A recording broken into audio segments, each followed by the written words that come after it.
বিসমিল্লাহির রহমানির রহিম। আপনি কি জানেন, মানুষ মারা যাওয়ার পর যখন তাকে কবরের মাটির নিচে শোয়ানো হয়, তখনই শুরু হয় তার আসল জবাবদিহি। মুমিন হোক বা গুনাহগার হোক, প্রত্যেককে করা হবে 3টি প্রশ্ন।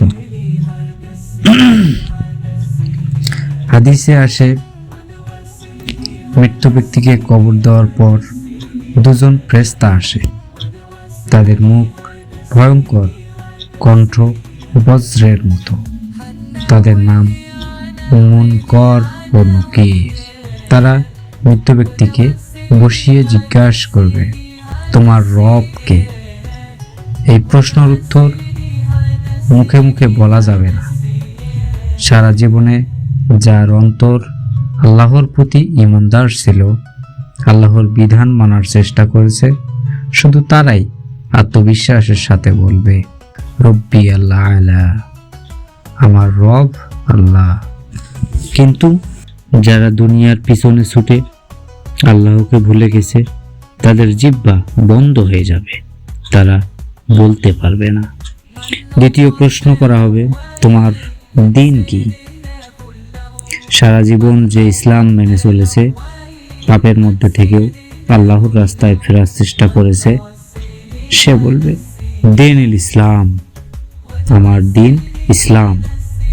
আর যারা শুধু নামেই মুসলমান ছিল, জীবনে ইসলাম ছিল না, তারা উত্তর দিতে ব্যর্থ হবে। তৃতীয় প্রশ্ন, তোমাদের মধ্যে আমি কোন ব্যক্তিকে প্রেরণ করেছিলাম, অর্থাৎ নবী মুহাম্মদ সম্পর্কে। বিশ্বাসী বলবে, হাদিসে সত্য বলেছেন, তিনি আল্লাহর রাসূল। কিন্তু যারা দুনিয়ার কাজে ব্যস্ত থাকে, তার সুন্নাহ ভুলে গেলে তারা বলবে, আমি জানি না। মানুষ যেমন বলতো, আমিও তেমন বলতাম। বন্ধুরা, এই 3টি প্রশ্নের উত্তর মুখস্থ করে লাভ নাই। এগুলো উত্তর বের হবে আমাদের জীবনের আমল থেকে। আজ আমরা যেভাবেই বাঁচি, কবরে সেদিন ঠিক সেইভাবেই উত্তর বের হবে।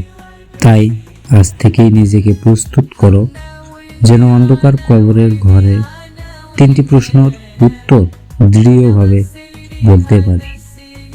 আল্লাহ আমাদের সবার হিসাব সহজ করে দিন, আমিন। ভিডিওটি ভালো লাগলে চ্যানেলটি অবশ্যই সাবস্ক্রাইব করবেন। পাশে থাকার জন্য ধন্যবাদ সবাইকে।